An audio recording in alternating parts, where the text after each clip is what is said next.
Muy bien, muy buenos días. Su servidor Jorge Pulido, de parte de la firma J. Pulido Consultores. El temario a desarrollar como tal son básicamente 3 puntos importantes. Primero, afiliaciones a sistemas generales de seguridad social. El segundo, las generalidades que hay como independientes, especialmente por el tema de que cambió la cotización para la pila en la seguridad social para independientes, cierto tipo de independientes. Y el tercer punto, lo que es una pregunta que se hizo en el grupo de suscriptores sobre la sustitución patronal. Es un tema que no constantemente se dimensiona o se vive como tal en las empresas, pero que sí es importante saberlo manejar muy bien. ¿De acuerdo? ¿Cómo se desarrolla? ¿Cómo se hace? Pues para tratar de prevenir de pronto inconsistencias o situaciones puntuales a futuro entre los empleadores y el trabajador o trabajadora que es sustituido de un empleador a otro. ¿De acuerdo? Muchas gracias por su participación, por su interés en ser suscriptores de J. Pulido, en continuar como suscriptores y a los nuevos que también están ingresando.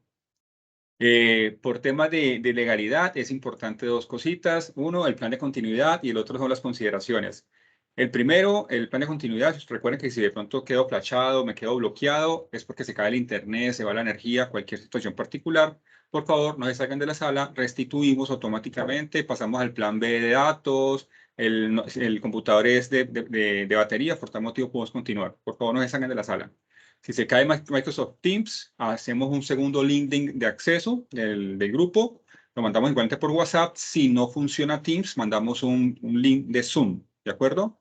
Memorias, todo lo que van a ver es de ustedes, como siempre, con base en su autorización y con base en la política, condiciones y tratamiento del servicio de consultoría. Estos laboratorios están siendo grabados para poder subir lo que es a YouTube y tenerlos como tal, como memorias a futuro para poderlas discernir mejor, ver a profundidad y que de pronto queramos recordar algún punto específico, podemos tener a nuestra disposición como suscriptores en el canal de YouTube de J. Pulido. Y las preguntas y aclaraciones, por favor, son importantísimas. Apúntenlas en su agendita, apúntenlas en el chat de Teams para poderlas debatir al final de lo que es del temario que se desarrolla o las preguntas que tengamos adicionales. Muy bien. Objetivo de la charla. Siempre es importante tener en cuenta que todo objetivo de nuestras capacitaciones, charlas, clases y demás es poder generar un criterio propio en los participantes.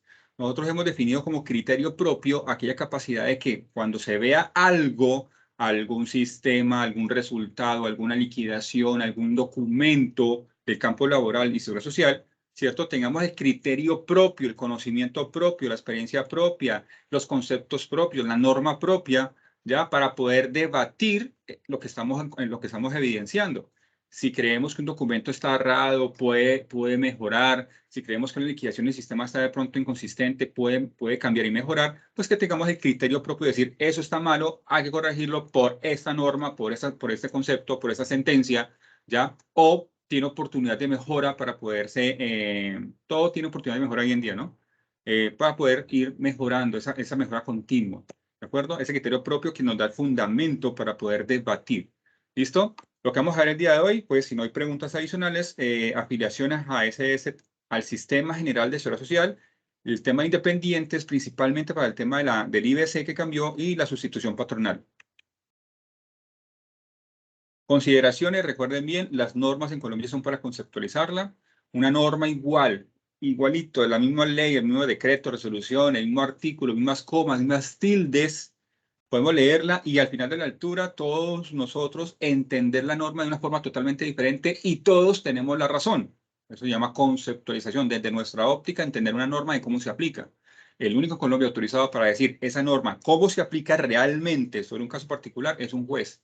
De resto, todos los demás humanos aquí es para conceptualizarla, para entenderla y pensar la mejor aplicación.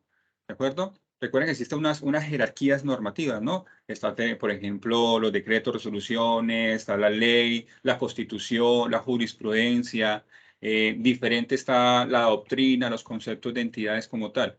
¿Listo? Pero la máxima jerarquía como tal, el que define cómo una norma se aplica es un juez. De resto, todos nosotros podemos es conceptualizarlas, entenderlo de forma diferente, puede ser válido, ¿ya? Y cada uno de nosotros tener la razón. ¿Listo? Vigencia normativa, lo que vamos a ver, está vigente a hoy, ¿cierto? Es importante recordarlo porque las memorias de ustedes a futuro puede cambiar. Una resolución nueva, un decreto, una modificación, una inexequibilidad, como lo vamos a ver en temas independientes, ya podría generar que las memorias queden obsoletas. Entonces hay que tener en cuenta esa vigencia normativa, que lo que vamos a ver hoy está vigente ahora.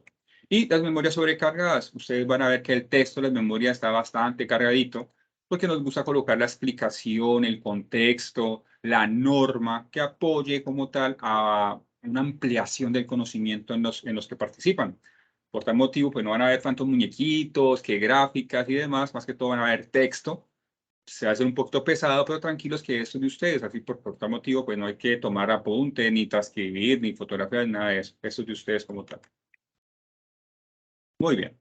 Ahora sí, después de los elementos legales esenciales, pasamos como tal a lo que es el marco de lo de que vamos a ver el día de hoy. Número 1, afiliaciones. Es importantísimo recordar lo que vimos en la última clase. Para el tema de afiliaciones, recuerden que hay varios sistemas. Existe el tema de la seguridad social. La seguridad social se paga en la pila.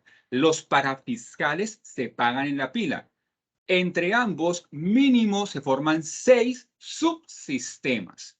¿De acuerdo? El sistema de salud, subsistema de salud, el de pensión, el de la ARL por seguridad social.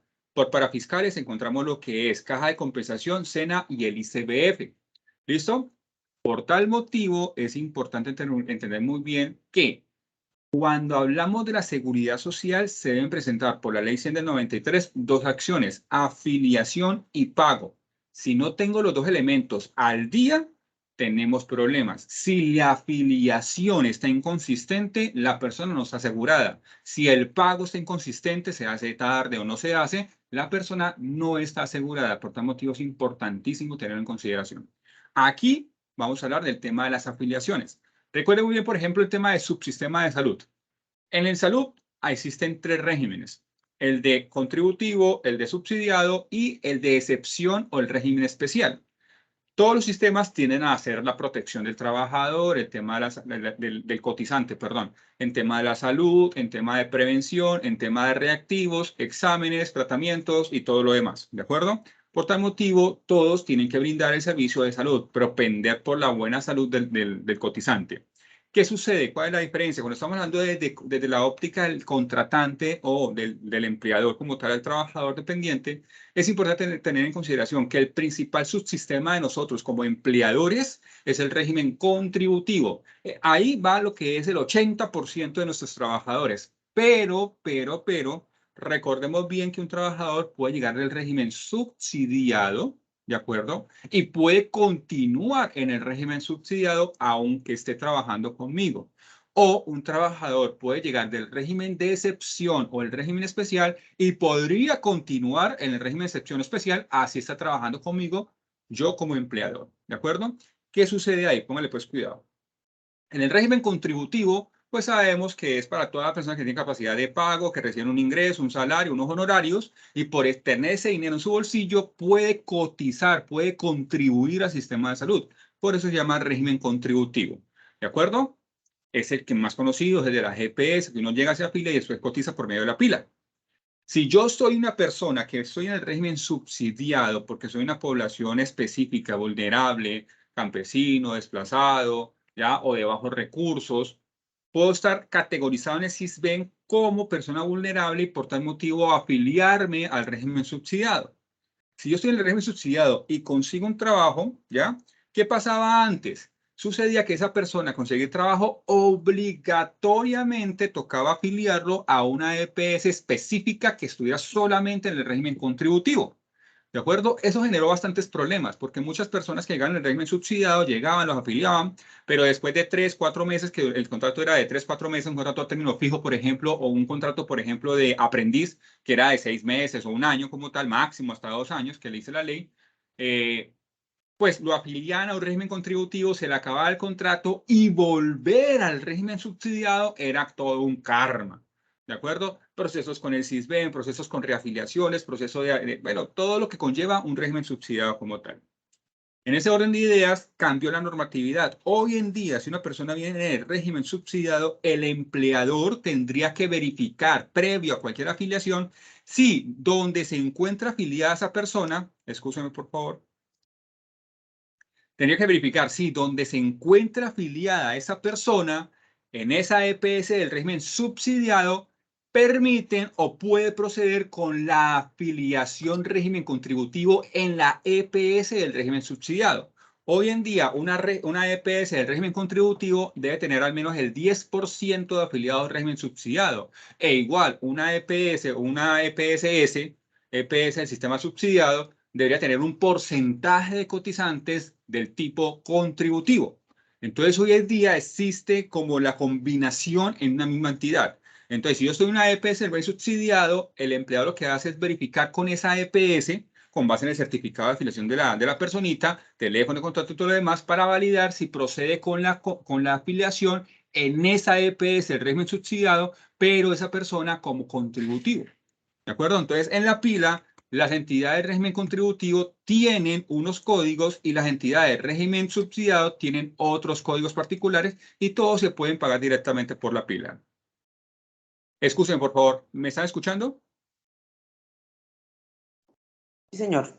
Sí, vale, Señor. perfecto, muchas gracias. Muchas gracias. ¿Listo? Entonces se debe hacer ese procedimiento antes de. ¿Cuál es el objetivo? Si yo estoy en un régimen subsidiado y el empleador me afilia a mí misma, no sé si está bien dicho, a la misma EPS del régimen subsidiado de donde vengo, entonces en la misma EPS del régimen subsidiado me cotizan ahora como un contributivo. De tal forma que cuando se acabe el contrato a los 3, 4 meses o de pronto contrato de aprendizaje y demás, cuando se acaba el contrato, como estoy en la misma entidad, ¿qué hace la entidad? Con la novedad de retiro del empleador, lo que hace es cambiarme automáticamente al régimen subsidiado, sin que exista vacíos de protección en salud, porque recordemos que es un derecho fundamental. Entonces, esa persona no queda desprotegida, de tal forma que después pueda demandar al Estado. El Estado automáticamente la cambia para que no pueda demandar al Estado. Entonces, ese orden de ideas podría continuar con el subsidiado así el contrato se termine. ¿De acuerdo? Eso es un dato importante que muchos empleadores, infortunadamente, tienen la mentalidad anterior. Ah, tú vienes del régimen subsidiado, te retiramos de ese régimen subsidiado y te afiliamos en régimen contributivo. Y es 3, 4 meses el chicharrón para la persona porque se toca hacer un mundo de procedimientos para volver al régimen subsidiado. ¿De acuerdo? Mucho cuidado con ese punto. Cuando hablamos del régimen de excepción o el régimen especial, son regímenes que están fuera del proceso contributivo o proceso subsidiado, son sistemas de salud diferenciales que no se pasaron con la ley 100, sino mantuvieron la ley 647. Con esa ley mantienen un sistema cerrado exclusivamente para cierta población. Los más conocidos en estos regímenes son las fuerzas militares o la Policía Nacional, el Magisterio, Ecopetrol, entre otros. ¿De acuerdo? Por ejemplo, un policía no va a ninguna clínica, sino solamente a las clínicas de la PONAL. ¿De acuerdo? Por ejemplo. Entonces, ¿qué pasa? Si una persona nos llega a nosotros, y nosotros somos los empleadores como tal, y nos llega a nosotros, es importante tener en consideración esta condición, porque nos determina a nosotros si podemos, hay que definir, perdón, si podemos continuar cotizando o la persona poder continuar en ese régimen de excepción o necesariamente tiene que retirarse del régimen de excepción para entrar a un régimen contributivo. Me explico. Por ejemplo, si yo soy esposo de una policía, yo estoy afiliado al sistema de salud especial de la policía, ¿de acuerdo? Pero si yo comienzo a generar ingresos, ya sea como independiente o ya sea como trabajador, ¿de acuerdo? ¿Qué va a pasar? Muy posiblemente la policía no me va a dejar continuar estando en el régimen de excepción. ¿Por qué? Porque entre menos gente tenga, pues mejor servicio puede dar a los policías. Entonces, si me sacan a mí porque tengo otros ingresos, paso a ser contributivo. Tengo plata, tengo ingresos en mi bolsillo, puedo contribuir. Por tal motivo, me retiran del régimen de la policía para poder comenzar al régimen contributivo como tal o una EPS particular. Es una casuística que el empleador tiene que verificar con cada régimen especial. Tiene que llamar, verificar si la persona que está afiliada con ese régimen podría continuar o no recibiendo ingresos por un contrato laboral. Si el sistema especial le dicen, ok, no, todo bien, puede seguir con nosotros, pues no pasa nada. El empleador pagará por medio de la pila directamente al ADRES ¿Listo? Y la persona podrá continuar en ese régimen especial. Si hay una incapacidad o algo, pues el empleador le cobrará directamente al ADRES, no a la entidad de salud, porque es de la policía, directamente al ADRES, que queda en la ciudad de Bogotá como tal, la Oficina de Erradicados de Incapacidades. En ese orden de ideas, hay que validar con el régimen de excepción a dónde hay que hacer el proceso de afiliación y pago. Ejemplo, si yo soy esposo de la policía, lo que normalmente sucede es que tienen que sacarme de la policía para afiliarme a una EPS del régimen contributivo. Ay, no, pero es que yo no me quiero ir de la policía, señor empleador, hágame el favor, déjeme allá en la policía, todo bien, no pasa nada. Después hay una incapacidad y el empleador es el que tiene que pagar los platos rotos. Mucho cuidado si no se hacen las cosas como se debe hacer. De todas formas, si hacemos esos procedimientos indebidamente, pueden haber riesgos inherentes hacia el empleador. Mucha precaución. Caso diferente es que, por ejemplo, yo soy de la policía, yo tengo una asignación de retiro, es decir, trabajé toda mi vida, la policía me va a pagar mi mesada pensional, no se llama pensión, se llama asignación de retiro. De acuerdo, por tal motivo, como me pagan esos ingresos mensualmente, yo con esos ingresos aporto a la policía en tema de salud o estoy alineado a la policía en tema de salud. No me pueden sacar del sistema de salud de la policía.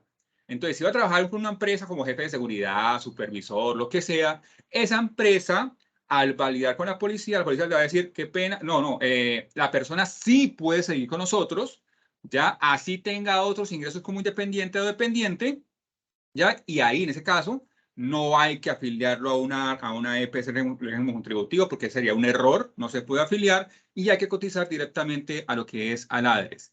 ¿Listo? Entonces, cada casuística es diferente. La recomendación, ¿cuál es? Cuando tengamos personas que vengan del régimen subsidiado y el régimen especial o de excepción, hay que verificar antes de la contratación, porque después de contratarlo eso es complicadísimo. Ya una vez entró y si tiene un accidente o algo, el que paga es el empleador.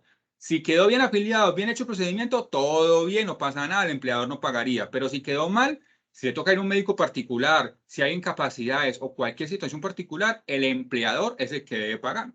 Entonces, por favor, esta es una recomendación, es hacer esas verificaciones subsidiado y régimen de excepción antes de la contratación.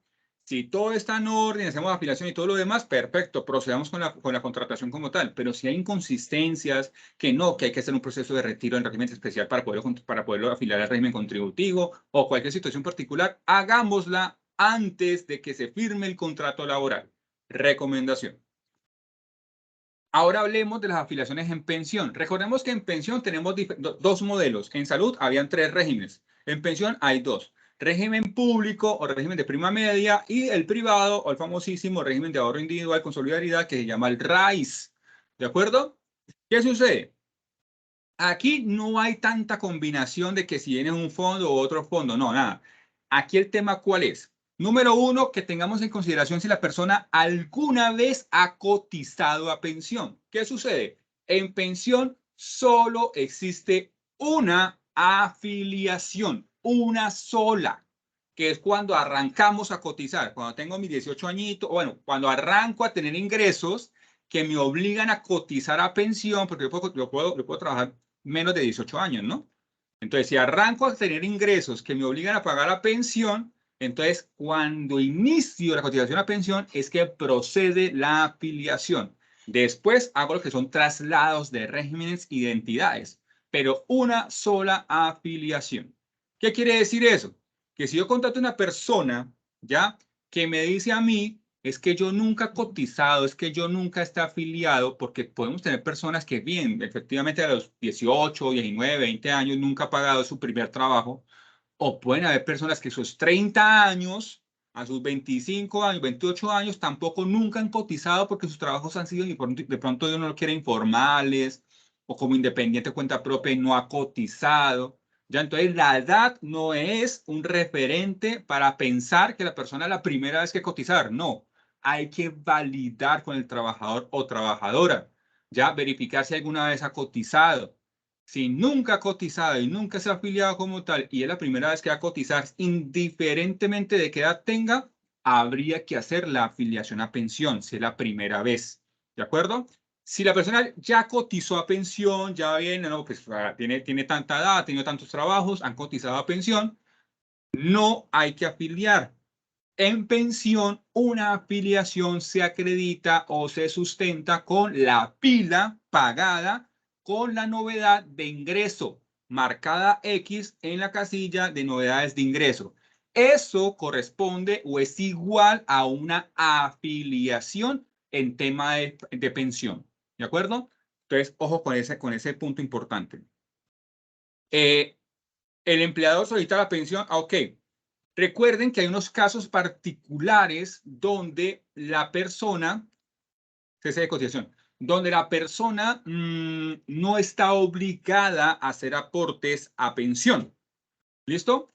Entonces, ¿qué va a pasar? Cuando entra a trabajar una persona que no está obligada a hacer aportes de pensión es por alguna casuística particular. Artículo 4797. Requisitos cumplidos, o sea, ya cumplió la edad, semanas, todo listo, ya está tramitando su pensión, no hay que pagar pensión. Está pensionada por invalidez, pero vení, Jorge, está pensionada por invalidez y va a entrar a trabajar. Sí, podría suceder.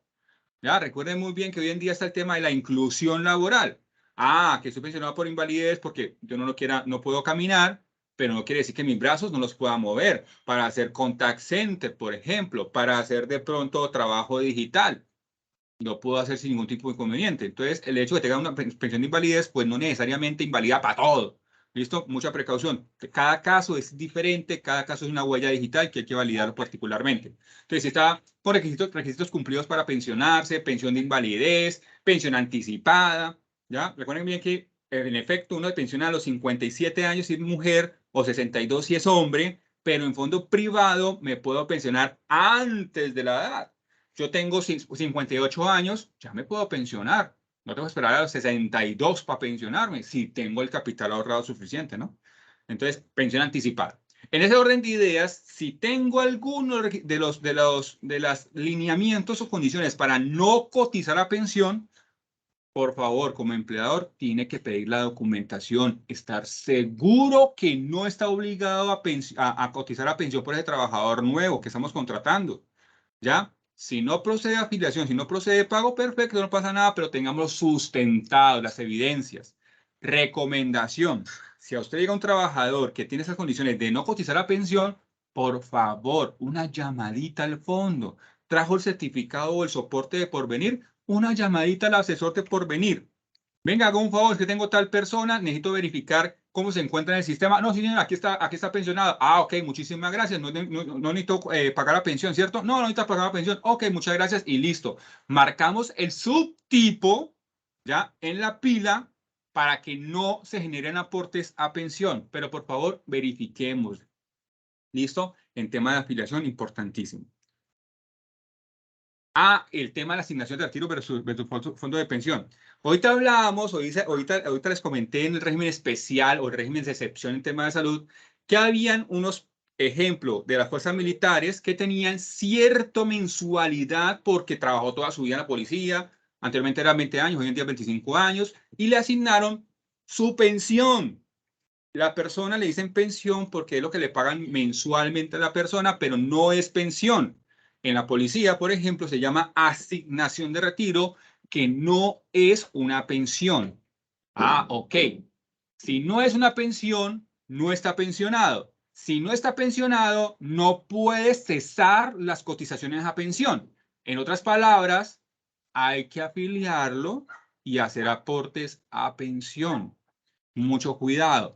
Tendemos a pensar que como una persona ya está recibiendo una mesada mensual, ¿ya? No hay que pagar pensión porque supuestamente ya está pensionado. Y no, ojo, pilas. Yo como una persona natural puedo tener varias pensiones. Por ejemplo, la Fuerza Militar tiene su pensión por parte de la policía, asignación de retiro. Pudo haber cotizado como independiente al fondo de pensiones privado o al fondo público de Colpensiones y cuando llega a su edad de pensión, tener su pensión de vejez. Y tendré mis dos pensiones. No sé si a ustedes les ha pasado o algún conocido que tengan 2, 3 pensiones al mismo tiempo. Puede darse si los fondos monetarios que pagan dichas pensiones, entre comillas, ya son diferentes. se puede dar multiplicidad de pensiones como tal o mesadas, ingresos mensuales por mesada. ¿De acuerdo? Entonces, mucha precaución. El hecho que un trabajador llegue y te dice, ah, ok, perfecto, no, no, por mí no pagues pensión, yo ya estoy pensionado. No, no, no, no, no, muéstrame dónde dice que usted está pensionado. ¿Qué resolución tiene? ¿Qué documento lo acredita? Muéstreme su comprobante de la pensión mensual, el último, por lo menos el último que le están pagando a usted. Verifiquemos la documentación y por favor, con la entidad, si tenemos dudas, con la entidad directamente, vea, ¿está recibiendo la mesada pensional? Sí. ¿Eso es pensión? No. ¿Eso qué es? Tal cosa. Ah, ok, perfecto. Entonces, ¿debo cotizar la pensión obligatoria? Sí, ok, cotizamos pensión obligatoria. Porque recuerde bien, cuando yo cotizo pensión, no solamente estoy cubriendo el riesgo de vejez, que todos llegaremos allá, Dios mediante, ¿sí o no? Cubro otros riesgos, por ejemplo, invalidez de origen común, ¿ya? O sobreviviente, si de pronto llega a fallecer el cotizante. ¿Ves? Si se cumplen ciertas condiciones y lineamientos. Entonces, mucho cuidado porque cotizar la pensión protege al empleador también si se presentan diferentes casuísticas particulares y después tengamos algún debate judicial ahí con los beneficiarios o herederos, ¿ya? Si fallece el trabajador y no lo quiera, ¿ya? O si hay un accidente o algo con el tema de invalidez. En el tema de la ARL, esa es de las afiliaciones más importantes, más valiosas en beneficio al empleador, no al trabajador. Pues sí, al trabajador si sucede un accidente o una enfermedad lo va a proteger, pero también protege muchísimo a su empleador. Por eso es que hoy en día las afiliaciones más importantes y que se debe hacer con 24 horas de antelación es la ARL. La ARL en su lineamiento normativo establece que la afiliación debe ser 24 horas antes para que el día que arranca el contrato laboral desde el mismo momento que pisa la empresa o comienza su actividad laboral, ya esté protegido el trabajador. Diferentes, por ejemplo, en pensión o en salud, que de pronto se puede demorar un poquito y demás. Recomendación, siempre las afiliaciones hagámoslas antes del inicio del contrato. Algunas empresas son muy apresuraditas. ¿De acuerdo? No, eso hay que contratarlo ya mismo, 3 días, 5 días para contratarlo, una semana. Un proceso de contratación mínimo 15 días para hacerlo correctamente, para que después no estemos llorando diciendo, ay, no, es que ese man no da pie con bola, es que no da el perfil, es que tal cosa. Seleccionémoslo bien, tomémonos bien el tiempo para seleccionar la mejor persona al perfil de cargo que necesitamos. Habilidades blandas, habilidades duras, ¿listo? Que nos lleve a que tengamos un trabajador que va a durar durante años en la empresa y no que va a durar 3, 4, 5 meses en la organización como tal. Entre más haya rotación, más caro le sale el caldo que los demás materiales. ¿Listo? En ese orden de ideas, pilas, un correcto proceso de contratación se puede dar. Lo normal, lo bueno, lo condicionado, lo recomendado es un mes. Ya, pero como estamos en un mundo tan acelerado, pues piden son 3, 4, 5 días. Y eso no debe ser así. El riesgo de contratar a alguien que no está totalmente acoplado al perfil que necesitamos es muy alto. Y al generarse una rotación es más costoso que haber esperado esos 5 o 2 semanitas más para contratar a la persona más efectiva al cargo requerido. Recomendación. Volviendo al tema de la afiliación de la ARL, recuerden que la ARL la escoge el empleador. ¿Listo? El empleador decide que él necesita acoplar su empresa como tal según el nivel de riesgo de actividad del empleador versus centros de trabajo donde vaya a estar la persona. ¿Listo? La ARL en su afiliación hay que definir el nivel de riesgo. Tiene que ser efectivo el nivel de riesgo. Si tengo dudas en qué nivel de riesgo afiliar a una persona, tengo que validarlo directamente con la ARL. Una llamadita al asesor corporativo asignado para nuestra empresa. Decir qué actividades va a tener. Si el perfil de cargo es nuevo, hay que coordinar con la ARL para que se verifique qué nivel de riesgo vamos a darle a ese cargo que creamos en la empresa.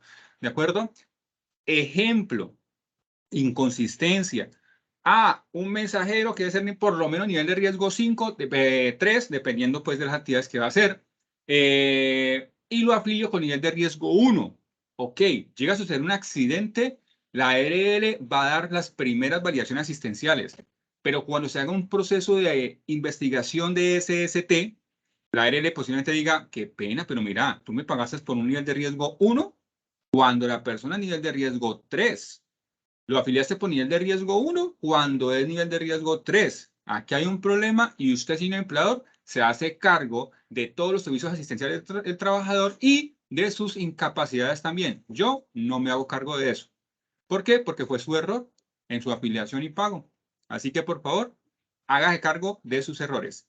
Entonces, mucha precaución a la hora de escoger la ARL, a la hora de validar los niveles de riesgo según la actividad del empleador, según el centro de trabajo del trabajador. Si creamos cargos, verifiquemos qué nivel de riesgo tiene junto con la ARL. La ARL está en su obligación de asesorar a los empleadores para una correcta afiliación y pago de los aportes de nivel de riesgo ocupacional de sus centros de trabajo. Mucha precaución ahí. Exijámosle. Eso no es solamente pagar y ya. Ahí podemos exigir.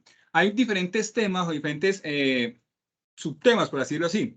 Por ejemplo, hay un tema de reinversión, que las GRLs tienen que tener programas preventivos, no solamente reactivos, preventivos de salud ocupacional, beneficio a los trabajadores, según lo que el empleador pague a la ARL, hay un valor de reinversión para esos programas, ¿de acuerdo? Y pues claro está, entre más músculo, más trabajadores, más se pague la ARL, pues más poder de negociación tenemos con la ARL para recibir sus beneficios. Entonces, hagamos uso de esas variables. Ya, digamos ok, perfecto. ¿Tú qué tienes para nosotros? Para el programa de SST, para beneficio de los trabajadores, para prevención de riesgos y accidentes laborales. ¿De acuerdo? Exijamos de la ARL que también nos acompañe. Eso no es solamente pagar y pagar y pagar. ¿Listo? Mucha precaución ahí. Ah, y la afiliación a la ARL, por favor. Nosotros decimos que la ARL es de los seguros más baratos versus lo que brinda. Si yo tengo un trabajador administrativo, por ejemplo, que le paga un salario mínimo, la ARL cuesta ¿cuánto? ¿5.300 pesos, más o menos? Y por 5.300 pesos, si el trabajador está caminando, se me caen las escaleras y va a quedar inválido de por vida, la EPS va a pagar una pensión de invalidez por toda la vida por haber pagado 5.300 pesos. Por ese tipo de situaciones, tendemos a decir que la ARL es de los seguros mejores seguros versus beneficios versus valor o costo. ¿Listo? Claro está. Ah, no, que mi trabajador es nivel de riesgo 5, pues ya es un valor mucho más alto, 60.000 pesos, 60 y piola de aportes, pero igual, si se presenta un riesgo que es mucho más alto el riesgo, pues la protección siempre estará para el trabajador y nos va a sacar de muchas premuras. Si no estamos afiliados y pagando la ARL, nos va a sacar de muchas premuras, vamos a estar más tranquilos, los procesos van a fluir mucho mejor en la empresa como tal.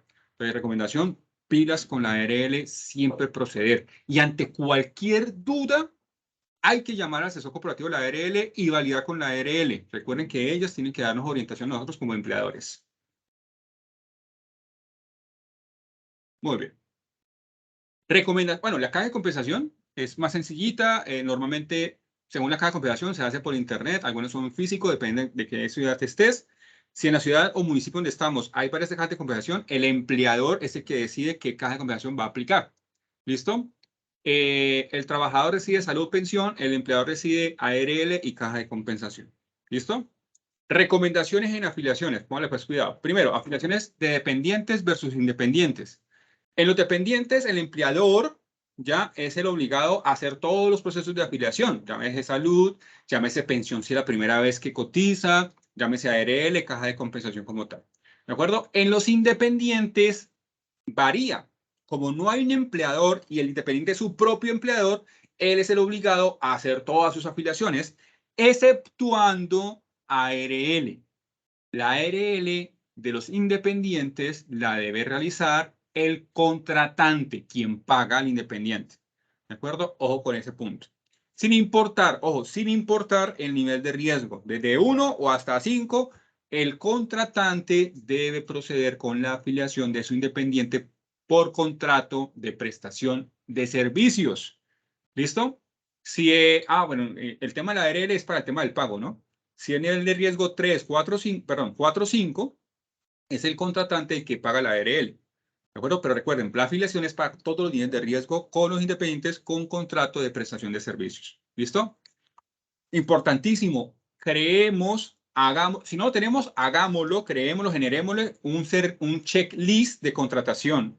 ¿De acuerdo? Ah, no, que la persona tiene un mundo de experiencia, estaba aquí como 3 años. No importa, un checklist siempre ayuda. Herramientas, temas herramientas mucho mejor que sean efectivas, ¿no? Tampoco herramientas inefectivas, de deficientes. Hay que tener un montón de herramientas, en algunas empresas hemos visto un montón de herramientas y ni las usan. ¿Listo? Si hay muchas herramientas, clasifiquenlas, verifiquen cuáles sirven realmente y cuáles no, con el operativo con el que las usan, ¿no? ¿Ya? Y se define si sirve o no, y con eso pues se construye como tal. ¿Listo? Checklist de contratación es importantísimo. Ah, que tiene hoja de vida, que tiene la cédula, que tiene certificado de salud, certificado de pensión y todo lo que pide dentro de la contratación. Certificado de salud y pensión, esos son los mínimos que se deben pedir a un trabajador. ¿De acuerdo? Recuerden que para contratar a alguien en Colombia no hace falta absolutamente nada, solamente la cédula, nada más. Para que exista un contrato laboral entre un trabajador y un empleador, la cédula es el único requisito legalmente hablando. ¿De acuerdo? Pues cada empleador puede solicitar lo que considera necesario para el tema de contratación. Ah, no, que el diploma de bachiller, no, que el diploma de la universidad. Ah, no, que hizo una especialización, que el diploma de la especialización. Ah, que tiene tarjeta profesional de contador, pide tarjeta profesional de contador. Todo eso es añadidura. Eso depende de lo que necesite directamente el empleador dentro del perfil de cargo al cual va a contratar la persona. ¿Listo? Entonces, pero por lo menos se solicita que pidamos certificado de salud y pensión. ¿Para qué? Para verificar si dónde pertenece la persona, si tiene salud, si tiene pensión y a dónde está afiliada la persona como tal. Es importantísimo. ¿Por qué? Si yo tengo un certificado de, por ejemplo, de SURA y la EPS SURA, ¿no? Y la persona dice, ay, pero vení, es un favor, afílieme a Sanitas. ¿Listo? No lo vaya a hacer, ¿vale? Si es verdad que el que decide la EPS es el trabajador, pero por experiencia, por compromiso, para evitarse problemas, ¿de acuerdo? Si usted me trae un certificado de SURA, yo la afilio o lo afilio a SURA. Después de un mes, 2 meses, que es lo normal, 2 meses, entonces hacemos el proceso del traslado. ¿Por qué pasa eso? Porque cuando la persona viene en SURA y hacemos la contratación, un traslado a Sanitas, ¿qué va a pasar? Posiblemente yo pague a Sanitas, pero en ese momento ya de movilidad, es el nombre técnico que se da cuando se transfiere un cotizante y su grupo familiar de una EPS a otra. En ese momento de movilidad, la EPS puede decir qué pena, pero no es aceptado el traslado. ¿Ya? ¿Por qué? Porque un beneficiario está en tratamiento especial por tal motivo de continuar en su EPS anterior. O qué pena no hacer tu traslado porque tiene cartera morosa. O qué pena no hacer tu traslado porque está en un tratamiento de alto costo. Pueden haber diferentes motivos de negación del traslado. Entonces, si negan el traslado y yo ya pagué a la EPS errada porque pensé que lo iban a trasladar, pensé que iban a aceptar el traslado, pues automáticamente pagué mal. La persona se encuentra en mora. Por tal motivo, va a pedir un servicio médico y le va a decir, qué pena, usted está en mora. Entonces, por tal motivo, el empleador es el que pagaría el servicio médico. Por eso se recomienda que si el trabajador trae un certificado de X EPS, a esa EPS se le haga la afiliación. Si quiere trasladarse, por favor, hagámosla después de haber hecho los paguitos iniciales, que todo esté en orden con su empleador y ahí hacemos el traslado, que podamos hacer seguimiento a la EPS anterior y a la nueva EPS para ver si acepta o no acepta el traslado y proceder como tal. Los traslados, por favor, hacerlos entre el día 1 y 5 de cada mes.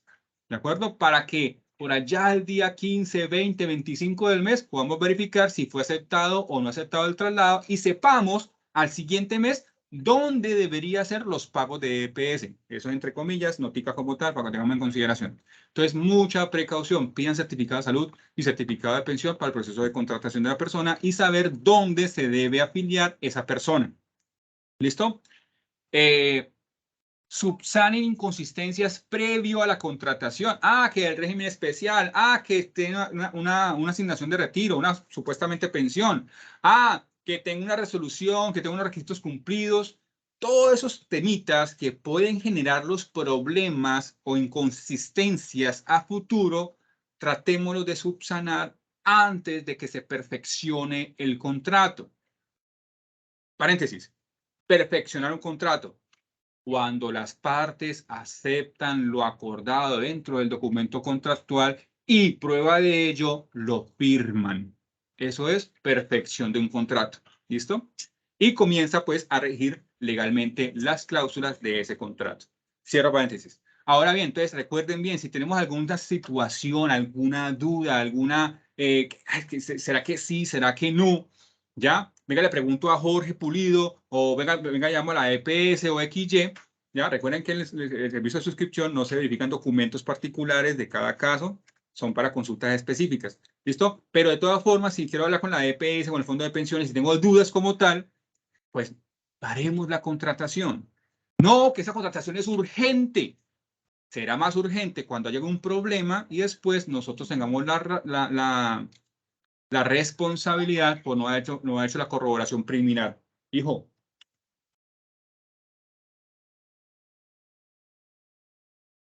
¿Vale? Gracias. Listo, muy bien. El tema de teletrabajo, excusas.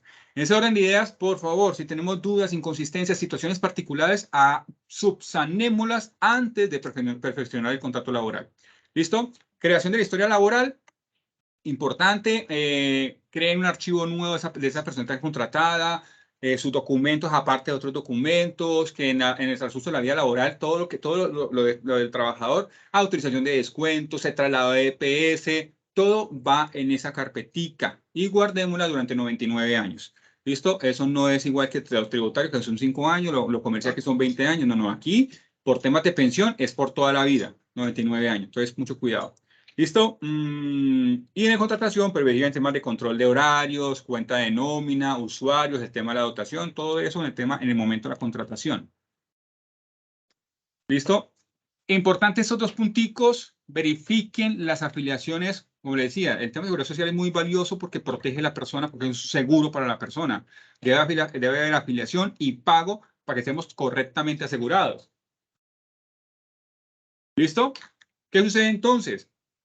Cuando salgan los certificados ya de salud y pensión, verifiquemos si los certificados son reales, si están al día, si son activos. ¿Y cómo se hace eso? Por medio de páginas públicas de verificación. ¿Listo? Confirmar afiliaciones y registros. Hay dos páginas principalmente, una que es la CISPRO y otra que es la ADRES, RUAS CISPRO o BDUA ADRES, en donde con el número de cédula, la fecha de expedición de la cédula, se verifica si está afiliado o no. Por ejemplo, aquí tenemos lo que es CISPRO, RUAS CISPRO, donde nos dicen si está afiliado, qué EPS tiene, qué fondo de pensiones tiene, ya que debería ser concordante al certificado que nos trae la persona. ¿De acuerdo? Y el segundo, ya que es el ADRE, nos va a verificar o reafirmar lo que es salud. ¿Cuál de estos dos es más valioso? El ADRES. ¿Por qué? Porque normalmente si tenemos problemas en pensión, pues listo, se pueden subsanar. Pero cuando hay problemas en salud, si hay un riesgo, un accidente, una enfermedad o algo, y no hay servicios de salud, es más, puede ser más impactante, por así decirlo, al empleado como tal. Cuando es de pensión, pues listo, tenemos un tiempo para que los pagos quedan acreditados, quedan en rezagos, pero se puede subsanar como tal. Cuando es salud, es más riesgoso porque pues, en cualquier momento estamos supeditados a cualquier cosa y ¡pum! Hay que iniciar la EPS como tal. Entonces, de esos dos, verifiquen los dos. Más valioso el ADRES. El ADRES es de la EPS y es más actualizado, está más constantemente actualizado que el CISPRO. El CISPRO se demora entre 1 o 2 meses en tener información actualizada, aunque el CISPRO trae mucha más información. Trae salud, trae pensión, trae riesgos, cesantías y todo lo demás. ¿Listo? Los dos son valiosos para que hagamos la verificación de nuestros colaboradores antes del proceso de contratación. ¿Listo? Muy bien. Hay una tercera página que se llama miseguridadsocial.gov.co. Esta no es pública, esta es privada, porque requiere un usuario y una clave que es del cotizante, que es de la persona, que es de cada uno de nosotros. Pero ahí nos muestra toda nuestra vida en seguridad social. Salud, pensión, ARL, fondo de pensiones, los traslados puedo hacerlos por ahí, cuando estoy hospitalizado puedo tener registros por ahí.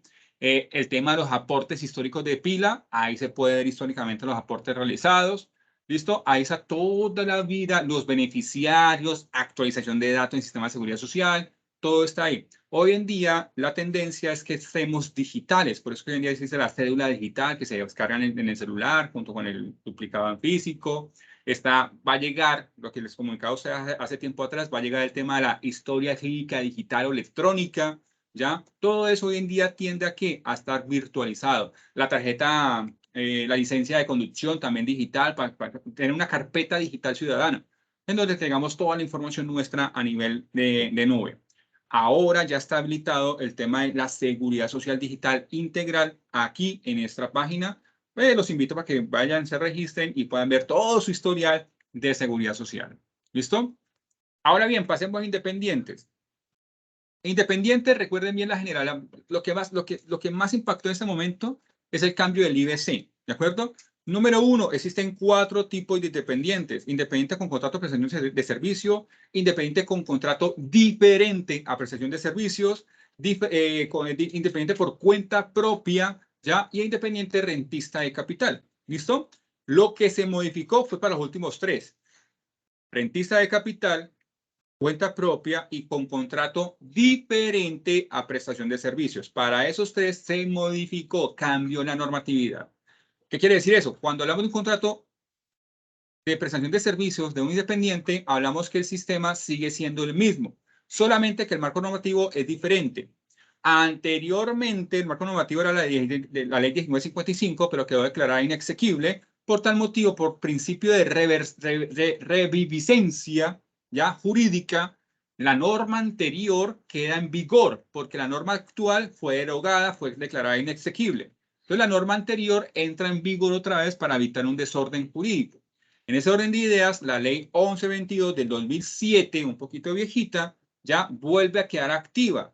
Y con base en esa ley dice lo siguiente: coja los ingresos brutos, quítele el IVA, coja los ingresos netos, sáquele el 40%, la norma dice máximo, ¿ya? Pero pues el 40% es variable, el término máximo puede ser diferencial. Entonces, sáquele el 40% y el valor restante será el IBC que va a tener en cuenta en la pila.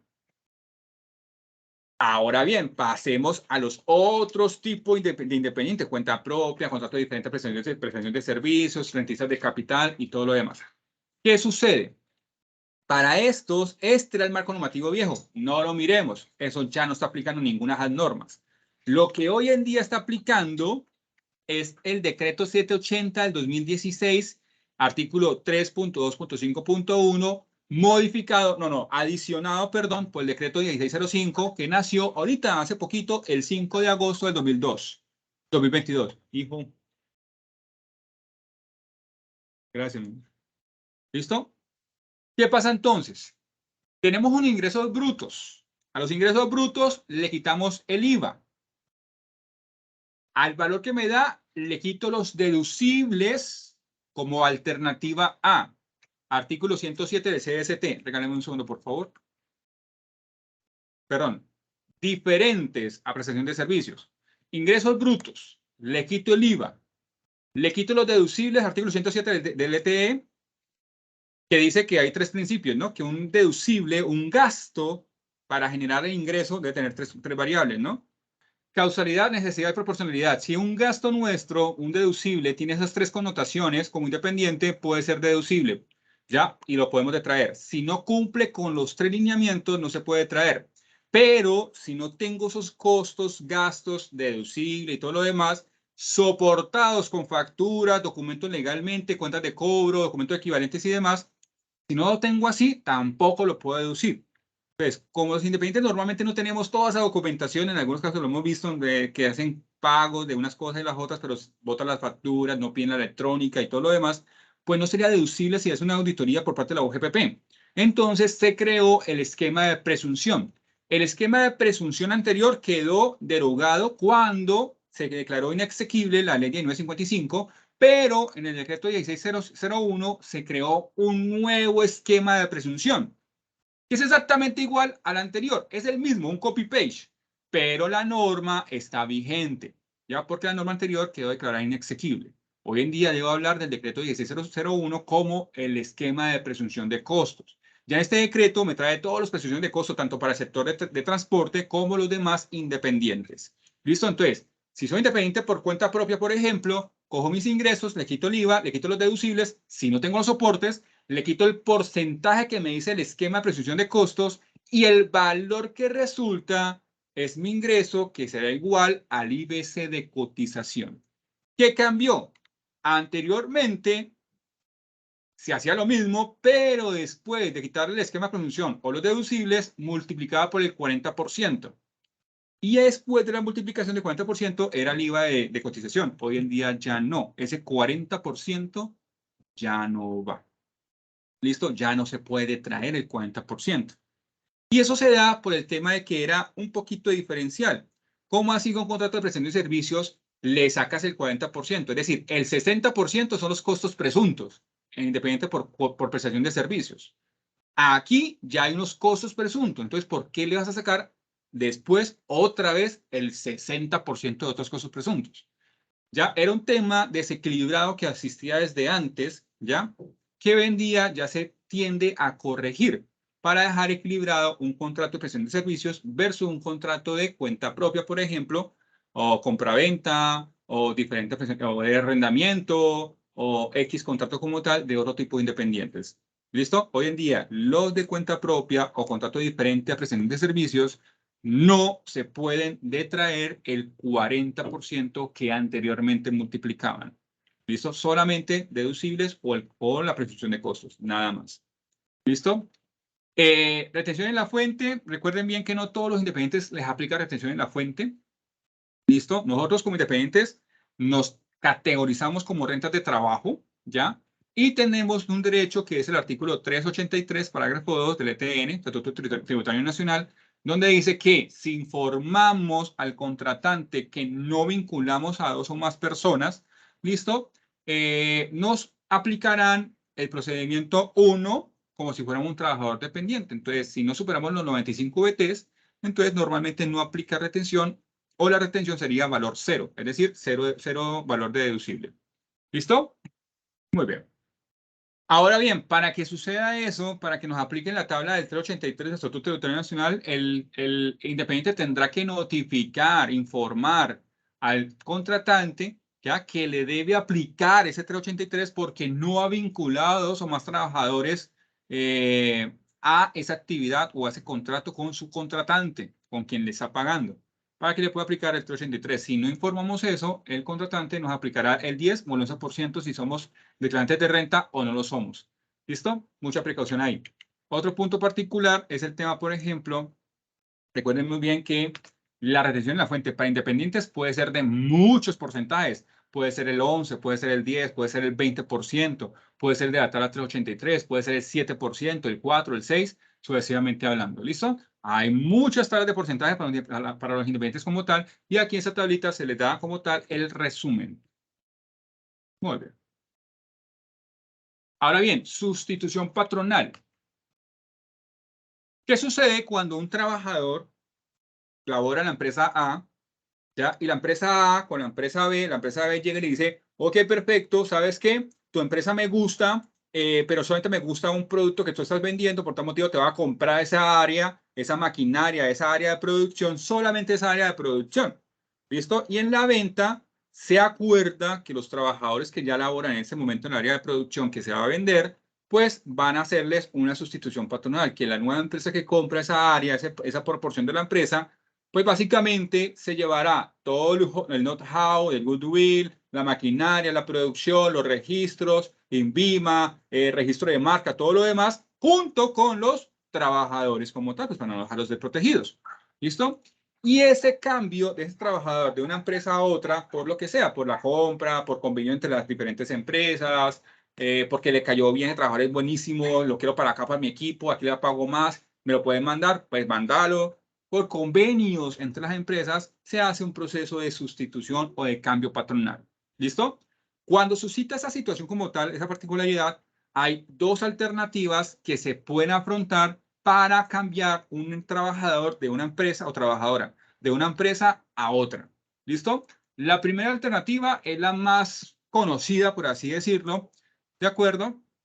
Que es básicamente que se termina el vínculo laboral actual con la empresa A, ¿cierto? Y se arranca un nuevo contrato con la empresa B. ¿Listo? ¿Qué sucede? Básicamente lo que se hace es una liquidación definitiva de contrato. Técnicamente se llama un finiquito, ¿vale? Cuando se hace ese finiquito, ¿ya? Dependiendo si el trabajador o trabajadora presentó la renuncia voluntaria o no, se generará el sobrecosto de la indemnización, ¿vale? Ojo, la renuncia no puede ser coaccionada. No, no, no, tienes que renunciar aquí a la empresa A para que te puedas ir para la empresa B. No, si se hace eso, es una renuncia inducida o indirecta que también genera pago de indemnización. Porque no es la culpa del trabajador o trabajadora el hecho de que esa sección de la empresa se haya vendido, o no es su culpa el hecho de que los empleadores hayan hecho algún acuerdo, no es su culpa. Entonces sería un despido sin justa causa, no la causó el trabajador, la causa el empleador con el nuevo empleador al cual hizo el acuerdo, la venta o cualquier situación particular. Como no es culpa de la persona, si no renuncia sin coacción, ¿qué hay que hacer? Hay que pagar indemnización. ¿Listo? Entonces, para no pagar la indemnización, nace el precepto de la sustitución patronal o la alternativa de proceder con la sustitución patronal. ¿Listo? Que es esta de acá. Entonces, ¿qué pasa con la sustitución patronal? Básicamente, se configura, se forma ya cuando el trabajador cambia de la empresa A a la empresa B. ¿Listo? Y las condiciones laborales del trabajador no varían. Es decir, si usted entró en la empresa A hace 5 años, cuando pasa a la empresa B, va a continuar teniendo sus 5 años. Cuando usted estaba en la empresa A, le debían, no sé, 2 periodos de vacaciones, 30 días de vacaciones. Cuando pasa a la empresa B, aún le continuarán debiendo 30 días de vacaciones. ¿De acuerdo? Toda esa casuística continúa siendo esencia del contrato, así el empleador sea diferente. Básicamente, en otras palabras, el nuevo empleador, en sencillo, es como si fuera el anterior empleador. Es el mismo empleador. Para el trabajador es lo mismo. Las mismas condiciones, mismas casuísticas. Lo que puede entrar a cambiar es el tema de las responsabilidades, perfil de cargo y demás casuísticas adicionales que con el tema de la curva de aprendizaje, el nivel de adaptación del trabajador, pues se va nivelando en la nueva empresa. Pero las condiciones contractuales con su anterior empleador continúan exactamente igual. Si con el nuevo empleador lleva 3 meses, por ejemplo, y el nuevo empleador dice, ok, perfecto, vamos a prescindir de sus servicios sin justa causa, pues no le pagará indemnización de 3 meses, le pagarán de indemnización durante los 5 años que estuvo en la otra empresa, con antigüedad de 5 años. Todo eso continúa igual. Si el nuevo empleador usted le dice, ok, perfecto, el nuevo empleador dice, vámonos todos a vacaciones en diciembre, y usted solamente lleva 3 mesecitos con el nuevo empleador, pues el empleador tendrá que decirte, también te vas a ir de vacaciones porque el anterior te debía 30 de vacaciones, pues te vas de vacaciones porque yo te los estoy debiendo como nuevo empleador. ¿Listo? Toda casuística sigue exactamente igual. Lo que es la antigüedad, lo que es el pasivo vacacional, lo que son las prestaciones sociales, sigue exactamente igual. ¿De acuerdo? ¿Qué es lo que puede cambiar o qué es lo que puede acordarse de forma diferencial? ¿Listo? Es el tema de las cesantías. ¿Listo? La normatividad permite que el momento del cambio del empleador, es decir, cambia del A al empleador B, ya se le pague al trabajador las cesantías que se le adeuden. ¿De acuerdo? Como si, ojo, como si se realizara un finiquito o una liquidación de contrato sin que la relación laboral termine, sin que la antigüedad se termine. Entonces, cuando cambiamos el trabajador o trabajadora de la empresa A a la empresa B, se puede acordar con el trabajador si se le va a pagar las cesantías del anterior empleador. ¿Listo? Si se acuerda, pues se le pagan y el nuevo empleador arrancará de cero. ¿Ya?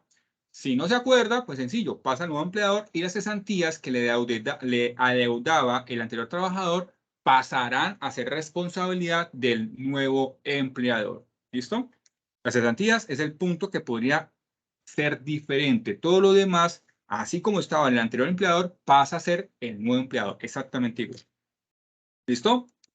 Recomendaciones. Pilas. Número 1, verificar que hay un acuerdo entre los empleadores. Un tema de sustitución patronal no es un tema tomado a la ligera. ¿De acuerdo? De pronto, si nosotros estamos en el área de nómina o si asesoramos empresas como tal que tengan esta casuística, ya no antes que preocuparse por el tema del otro sí, que el contrato, que las modificaciones, que seguridad social, antes que preocuparse por el trabajador, hay que preocuparse por el acuerdo establecido entre las partes para entender qué va a pasar si se presenta un debate jurídico a futuro.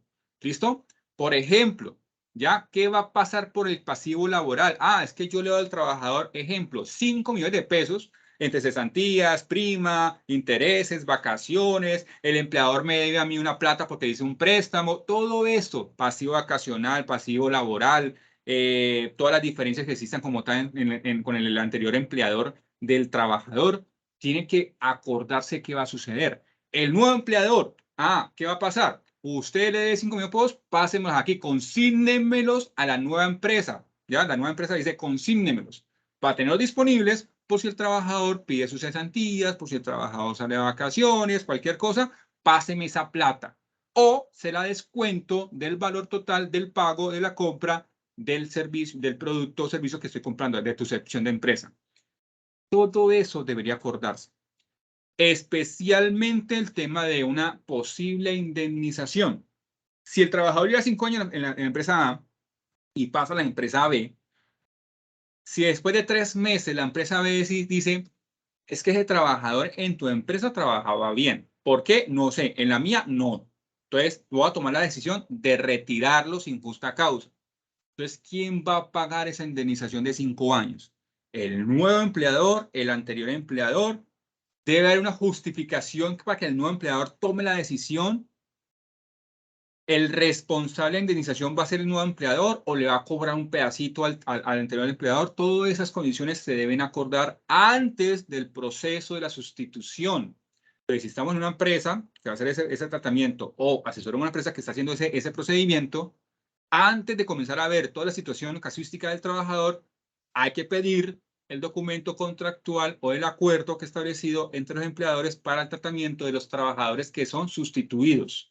¿Listo? Para entender qué hace falta, si todo está cubierto o si a futuro hay inconsistencias, porque recuerden bien, uno puede pensar que todo está cubierto o todo bien, no pasa nada, eso en el camino se soluciona, pero cuando entra la yayay, entra la demanda, entra el proceso del Ministerio del Trabajo, cualquier cosa, entonces ahí sí nos echamos la culpa todos con todos. Entonces, precaución, hacerlo antes de.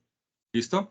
Es mejor pecar por exceso que por defecto. Es mejor pecar y tener el documento acordado con todos los lineamientos a que cuando estalle la situación, ojalá que nunca pase, pero si está en una situación particular, es mejor tenerlo a no tenerlo. ¿Listo? Primera recomendación. Segunda, ahí sí, generar el otro sí del cambio del empleador. Ahí sí ya cuando todo está acordado y todo está bien parametrizado, entonces hacemos el cambio del trabajador de un empleador a otro empleador por medio normalmente de un otro sí. ¿Listo? No es necesario hacer un nuevo contrato, un nuevo contrato. Recuerden bien que en el documento otro sí hace referencia a otro de otro acuerdo sí acordado o aceptado entre las partes. Eso quiere decir otro sí. Pues cuando se hace un otro sí, donde se le informa al trabajador, vea, se le indica o se determinan diferentes, por ejemplo, se le va a pagar o no las cesantías. Aquí usted cambia de empleador, se le va a pagar o no cesantías, o las cesantías pasan a tener el empleador tal por tal valor hasta la fecha que es ahí la sustitución. ¿Listo? Su nuevo empleador va a ser indicar su nuevo reglamento, su perfil de cargo, sus anexos, para que todo esté en orden, todo esté acordado entre las partes. Indicar que se le van a mantener las condiciones laborales como venía, el tema de la antigüedad, el tema de las vacaciones, que se le dé un periodo, 2 periodos, 3 periodos de vacaciones, la fecha tácita en que deja de ser un trabajador para tal empresa y arranca a ser trabajador de la nueva empresa. Todo eso debe estar dentro del otro sí. ¿Listo? Tercera recomendación, seleccionar una fecha de cierre y apertura de corte de un mes a otro. Importantísimo. Hemos visto casos donde efectivamente, no, pasamos en cualquier día, pasa del 20, trabajo hasta el 20 en esta empresa y a la nueva empresa trabaja el 21. Listo, eso se puede hacer, sí, pero por temas de orden, por temas principalmente de seguridad social, NPS, ARL y todo lo demás, por si llega a suceder algo, la mejor recomendación es que termine con su anterior empleador el último día del mes anterior y en el mes siguiente, el día 1 arranca con el nuevo empleador. No, pero es que el día 1 es un domingo. No, que es que el día 1 es un festivo. No, es que el día 1 es un descanso remunerado del trabajador. No pasa nada, se maneja en el acuerdo. ¿ya? Pero para temas de seguridad social y demás, lo recomendado en ese sentido es que termine el último día del mes con el anterior trabajador, empleador A, y arranca empleador B el primero del mes siguiente, ¿ya? Porque eso es mejor en temas de ordenamiento. En la pila pagas 30 días, el anterior empleador paga 30 días con edad de retiro, en la pila siguiente, desde el día 1, 30 días con edad de ingreso con el nuevo trabajador. Igualmente con el tema de afiliaciones y todo lo demás. ¿Listo? Es la siguiente recomendación. Notificar y actualizar la seguridad social. Como hemos dicho por allá en el tema 1, la seguridad social es muy importante, es muy valiosa. Tener el trabajador asegurado, ya, porque para eso es la seguridad social, tenerlo asegurado nos da tranquilidad como empleadores. Que si va a suceder algo, tranquilo, la EPS lo atiende, o la ARL lo atiende como tal, o el fondo de pensiones, si uno no quiere, si llega a fallecer o algo, pues asume como tal la responsabilidad y no el empleador.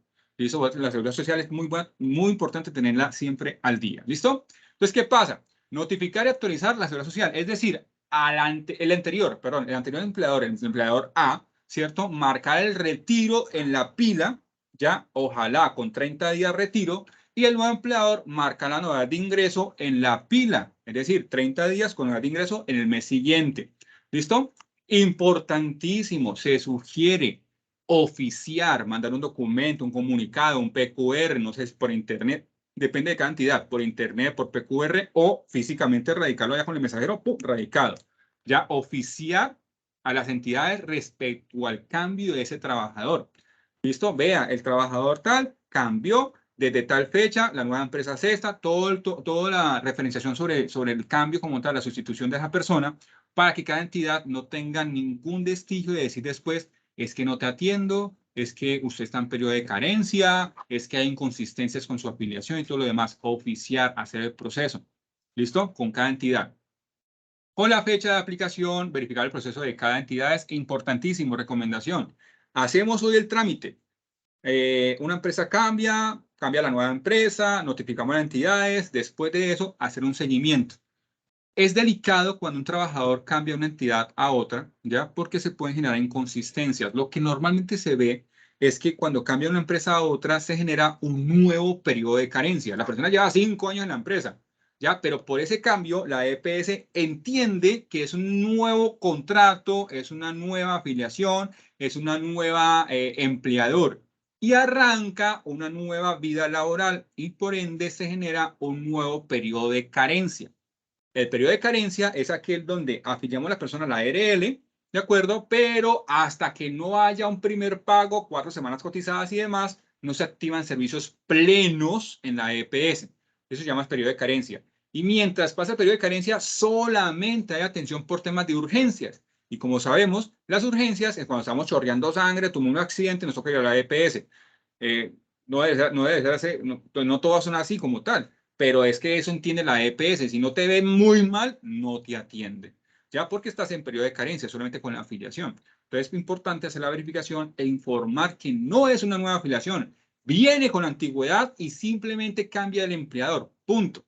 Ya es importante hacer este procedimiento porque dependiendo de cada entidad, de cada administradora, de la EPS, el fondo de pensiones, cada de compensación, la ARL y demás, ya en algunas entidades se debe hacer proceso de afiliación, así hablemos de una sustitución patronal. Entonces, el nuevo empleador tendrá que hacer afiliaciones a las entidades que exijan afiliación, formulario de afiliación y todo lo demás, pero se les debe informar que es una sustitución para que no procedan con el periodo de carencia. ¿Listo? Mucho cuidado con ese punto. Importante, el nuevo empleador, la empresa B, ya que recibe al trabajador, debe estar afiliado a las administradoras como empleador, si no, no podrá hacer las afiliaciones. ¿Listo? ¿Por qué se hace la claridad? Porque se han visto procedimientos donde arranca una empresa nueva, o somos socios, creamos una empresa nueva, y en esa empresa nueva vamos a trasladar a 3, 4 personas porque es que nos van a ayudar con la empresa nueva, lo vamos a trasladar para allá porque trabajen allá y nos ayuden con la empresa nueva. Pero se nos olvidó afiliar a la empresa nueva, a la EPS como empleador, a fondos de pensiones como empleador, y cuando vamos a hacer el procedimiento de traslado y demás, chungulú, bloqueado porque no podemos hacer traslados porque la empresa ni siquiera existe en la EPS. No saben que existe la empresa en el fondo de pensiones y sucesivamente hablando. Entonces, mucha precaución verificar que a donde se va la personita, pues esa empresa se encuentra afiliada como empleadora. ¿Listo? Para poder afiliar a sus trabajadores. ¿Listo? Es relevante validar la aplicación efectiva de la novedad del cambio del empleador en las administradoras de Seguridad Social. Dado que la afiliación con el nuevo empleador, es probable que la persona quede registrada en periodo de carencia. Lo que vamos ahorita. Verifiquemos una llamadita a la EPS, una llamadita al fondo de pensión. Bueno, principalmente la EPS y la ARL. Que todo esté en orden, que la persona tenga cubrimiento de servicios, que todo esté garantizado para estar tranquilos en ese proceso. ¿Listo? Muy importante. Aquí, muy relevante el proceso de la ARL. Sabemos que la ARL es importantísimo por el tema de protección en accidentes y enfermedades laborales, y los cambios pueden generar inconsistencias en el proceso de afiliación. Y recuerden, no solamente es pagar, es hacer bien la afiliación. Afiliar y pagar, las dos deben estar bien para que haya cubrimiento. Y no olvidar la caja de compensación. Como la seguridad social es más importante en algunas empresas, no, pilas con la EPS, pilas con los accidentes. De pronto se nos tiene que olvidar el tema de la caja de compensación. Como no es tan importante, entonces cuando es que el trabajador dice, vea, es que la caja no me ha pagado el subsidio, ¿qué pasó? Uy, no notificamos la caja de compensación, no mandamos el correo, no mandamos el PQR, no hicimos el procedimiento de afiliación y todo lo demás se nos olvidó. Entonces ahí sí estamos corriendo. Entonces no olvidar la caja de compensación. No es un seguro como tal, pero es importante tener correctamente afiliado en todos los sistemas a nuestro trabajador para el tema de deducibilidad del gasto. ¿Listo? Nada, esos son los temas que tenemos para el día de hoy. Sencillitos, pero muy importantes a la hora de validarlos en nuestra empresa o en nuestras empresas clientes. ¿Vale? En ese momento, entonces, abrimos el espacio para el tema de consultas o inquietudes que tengamos sobre el tema validado o de pronto sobre otros temas particulares. ¿De acuerdo? Si quieren levantar la mano o simplemente hacer la pregunta por el chat, muy bien, la podemos desarrollar. Y nada, no me resta más sino agradecerles mucho su participación, su tiempo, su interés en continuar con nuestro servicio de consultoría, en donde tenemos el acceso automáticamente a nuestra masterclass, donde tenemos el acceso a estos laboratorios, donde no desarrollamos temas así largos como la clase y demás, pero sí temas así puntuales que son valiosos tenerlo en cuenta en nuestras empresas o empresas clientes. Esperamos de todo corazón que les haya servido la información, que sea de utilidad para sus procesos, su desarrollo profesional. Y nada, su servidor Jorge Pulido, de parte de la firma J. Pulido Consultores, siempre a su servicio. Muchísimas gracias. Pregunta, dice, si la persona paga como independiente por una actividad de compraventa, pero también recibe ingresos por arrendamiento, ¿debe cotizar aparte o con el mismo IBC que está cotizando? De acuerdo. Resulta pues que acontece que un independiente, bueno, la ley 100 del 93 dice que cuando tenemos capacidad de pago, de acuerdo a nuestra capacidad de pago, debería ser los aportes de contribución. Por eso es que vemos, por ejemplo, el tema de, no sé, los contratos concurrentes, código sustantivo, en donde se establece que una persona puede tener varios contratos con diferentes empresas, si no hay cláusula de exclusividad, ¿ya? Pero cada empresa, como es un ingreso aparte, cada empresa debe hacer sus cotizaciones a la seguridad social. Lo mismo pasa como independiente. Si tengo un ingreso por la empresa A, cuenta de cobro, por la empresa A, una cuenta de cobro a la empresa B, y aparte de eso tengo un ingreso por arrendamiento, es un ejemplo, y aparte de eso vendo jeans por catálogo, ¿ya? Tengo 4 ingresos. Y por cada ingreso debo hacer mis aportes respectivos a la seguridad social. Ojo, el total de los ingresos de los 4 elementos. Le quito el IVA si están con IVA. Le quito los costos deducibles si los tengo soportados. Si no, le quito los costos presuntos, el esquema de presunción de costos. Ese esquema de presunción de costos, ojo, pilas, varía según la actividad. A nuestra página, por aquí tenemos el tema de los independientes que se me hizo. Aquí está, ¿ya? Los damos independientes, se reafirma el esquema de presunción de costos. Aquí está la norma, ¿ya? Y en la norma, en el anexo, está la tabla de presunción de costos. En comercio mayor, entonces, no, que tú vendes jeans, entonces tu costo sería el 75.9% en el ingreso de la venta de jeans, ¿ya? ¿Listo? Ya depende de cada actividad, cómo tenemos registrado el RUT o cómo determinamos la casuística del contrato que tenemos con ese tercero o cliente pagador. Dependiendo dependiendo de esos soportes, tengo que irme aquí a esa seccional, a ese anexo, perdón, del decreto 1601 y determinar cuál de esas actividades aplica a ese contrato. Cuando decido qué actividad aplica ese contrato, le aplico el costo presunto a esa actividad. ¿De acuerdo? Entonces hago el ingreso menos el IVA menos el costo presunto, que lo tengo acá, y al valor que me genera es el IVA. Entonces hago esa operación por cada uno de mis ingresos y sumo al final los diferentes IBC y ese será el IBC total que debo colocar en nuestra pila tipo I de independientes para la cotización a Seguridad Social.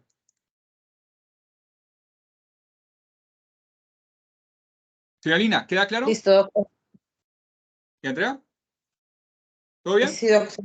Quería hacer una acotación adicional o una consulta adicional. Es decir, Vale. porque puede suceder que uno de estos independientes también ya esté pensionado, ¿cierto? Entonces ya también está pensionado, tiene ingresos por arrendamientos, tiene ingresos por OPS, porque tiene un contrato OPS con una empresa, y tiene ingresos bueno, ahí serían otros ingresos financieros y demás.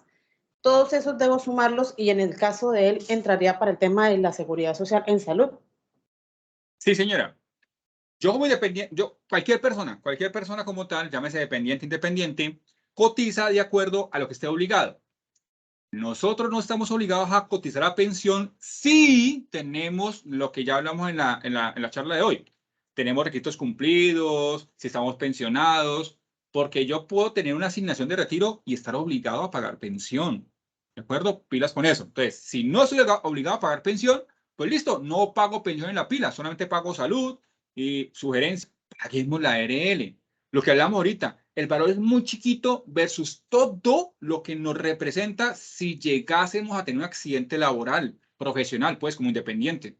¿Listo? Es la sugerencia, ¿de acuerdo? No estamos obligados muchas veces, pero sugerencia, pagarlo. ¿De acuerdo? La ARL.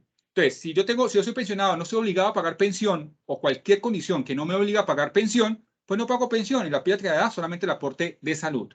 Pero debo hacer el aporte de salud por cada uno de mis ingresos. Si yo soy pensionado, pues listo, cuando me pagan la mesada pensional, pues ahí mismo me descuentan lo de salud. Entonces, eso no lo tengo en cuenta. Ya estoy cotizando por salud, por la pensión.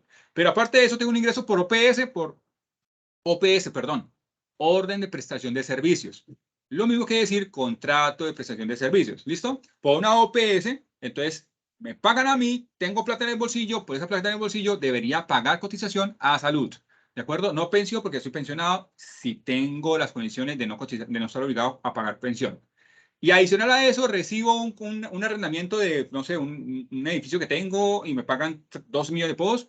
Es un ingreso por encima del salario mínimo, por tal motivo me obliga a pagar seguridad social por ese ingreso como rentista, por arrendamiento o como rentista de capital como tal. ¿Listo? Entonces, tengan mucho en consideración. Si yo tengo un capital y lo pongo a producir, es rentista de capital. Ojo, pilas con eso. Hay que identificar muy bien el tipo de contrato que tengo, el tipo de ingreso que tengo para cotizar sobre ese ingreso. Si no cotizo por todos mis ingresos como tal, como aparte de la pensión y todos mis ingresos adicionales, corro un riesgo, porque ha sucedido. El pensionado dice, ¿y yo para qué cotizo todo eso? ¿Sabe qué? No voy a pagar todo eso. Ya con lo de pensión, estoy tranquilo en salud y pues me tienen en la EPS, entonces ¿para qué pago eso? Pero después, el fondo de pensiones manda su exógena. El contratante por la OPS manda su exógena. La empresa que le paga, bueno, o el tercero que le paga el canon de arrendamiento manda su exógena. La DIAN se da cuenta que tiene 3 ingresos diferentes. La DIAN manda esa información a la UGPP porque son hermanas, adscritas las dos al Ministerio de Hacienda, es decir, la comunicación es fluida. La UGPP se da cuenta que hay 3 ingresos, pero al hacer los cálculos, el IBC solamente le da por un ingreso de pensión.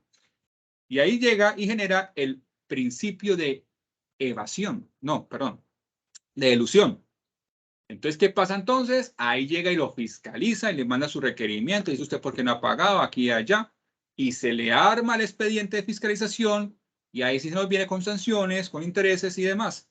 Aunque hay alternativas para no pagar sanción, ¿de acuerdo? Habrá que pagar intereses y todo lo correspondiente.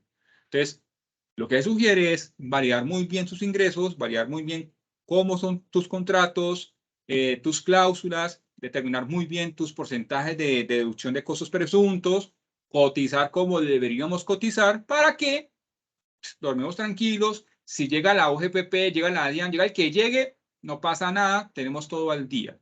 ¿Listo? Pero si no lo hacemos bien, pues nada, tendremos ese riesgo particular. Ya cada cotizante, cada aportante, cada independiente y demás, pues tomará su decisión, cómo cotiza, cuánto cotiza y lo demás. ¿De acuerdo?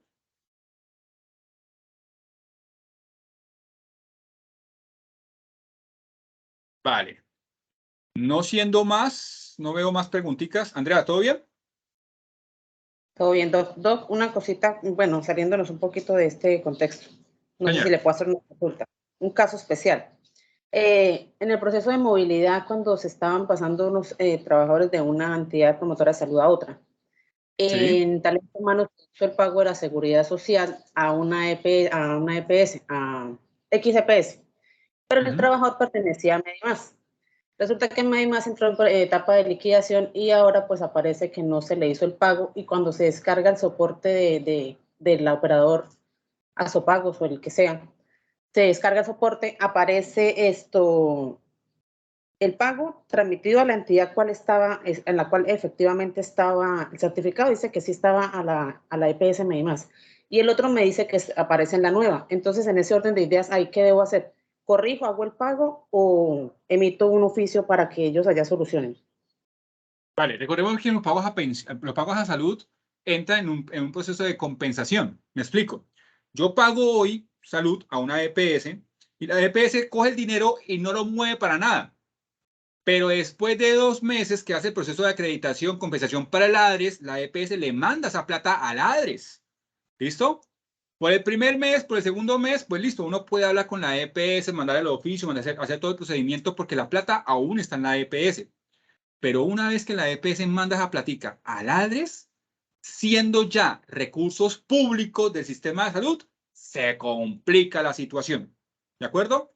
Yo recibo la plata, los tiempos del aporte, ejemplo, y yo esa plata me descuento a la administración y le mando el resto al ADRES. Recuperar ese dinero del ADRES es más complicado. ¿De acuerdo? Entonces, ¿qué sucede? En efecto, la primera recomendación es hacer oficios en donde se notifique a la administradora qué fue lo que sucedió, los soportes de la planilla, el soporte del pago, la transferencia del PCS pago específico de esa planilla, el soporte de la persona donde estaba afiliada, qué certificados teníamos, qué afiliación se realizaron. ¿De acuerdo? Que se haga toda la trazabilidad del tema de movilidad, porque recordemos bien que la movilidad puede demorarse, así como se demora una semana, puede demorarse un mes completo, dependiendo del cotizante, de su grupo familiar, de cuántos beneficiarios tenga, de la edad de los beneficiarios, que si está unificado su grupo familiar en una sola EPS o están varias EPS. Hay muchas variables que pueden modificar el tema de la movilidad. ¿Ya? Por eso hay que mandar todos los documentos completos para que la administradora pueda hacer la trazabilidad. Una vez que se radique eso y se diga, ok, yo sí pagué, yo no quedé mora, yo pagué al sistema de salud, solamente que se fue a otra EPS, solicito por favor, sea validado y compensado los aportes, ya específicamente para que tengamos continuidad y no exista cartera. Ojo, pides con las palabras técnicas. Listo para el documento. Una vez que hagamos ese radicado, esperar la respuesta. La respuesta puede ser positiva o puede ser negativa. ¿De acuerdo? Si es positiva, pues listo, todo bien, todo se subsana. Si es negativa, puede ser que esa cartera nos esté generando problemas con temas de incapacidades, con temas de protección y aseguramiento de la persona y XY.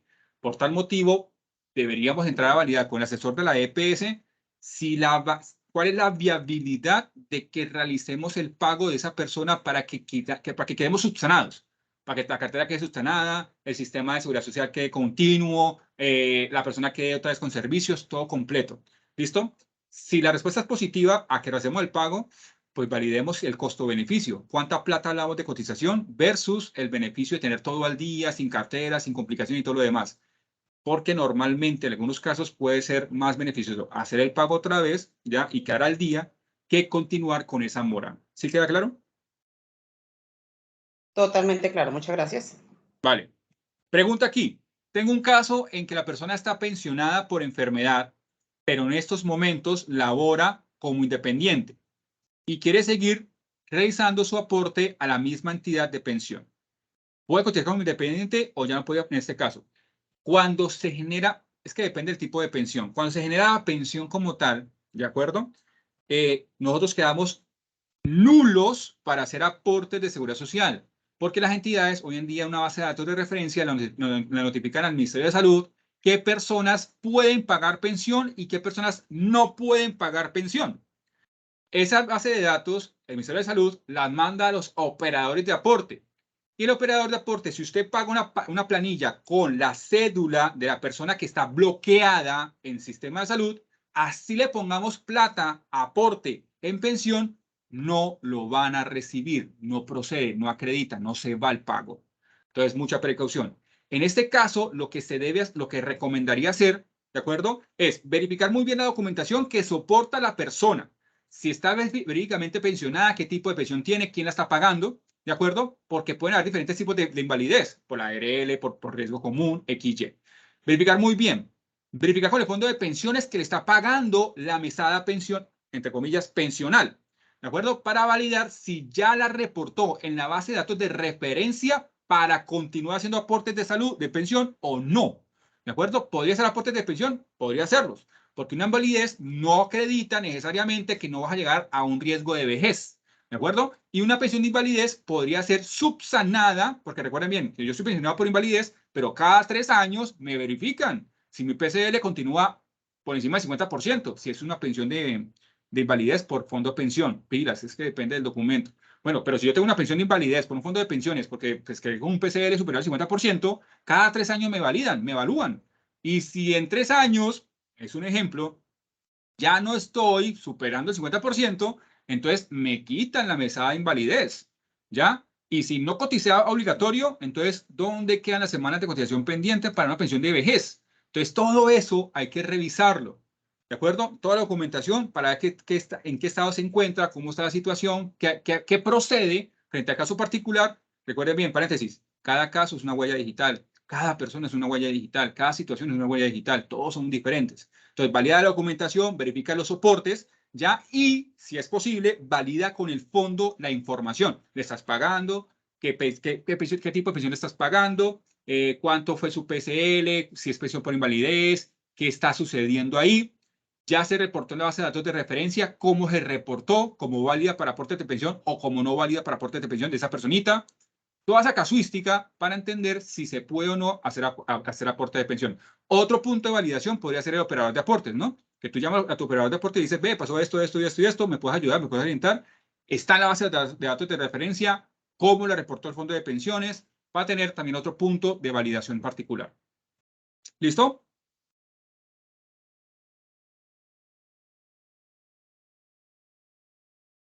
Vale, perfecto. Listo, muchísimas gracias por su tiempo, participación. Recuerden que cuentan con nosotros, con J. Pulido, con su servidor Red Pulido, ya en sus consultas, inquietudes en las que podamos apoyarle. Siempre ahí estamos atentos a sus mensajes en el grupo o directamente, ¿de acuerdo? Cualquier sugerencia para la clase de este mes, bienvenida. Muchas gracias por su tiempo, participación y nada, éxitos, Dios me las bendiga y un fuerte abrazo a todos. ¿Vale? Chao. Muchas gracias, señora Street. Muchas gracias.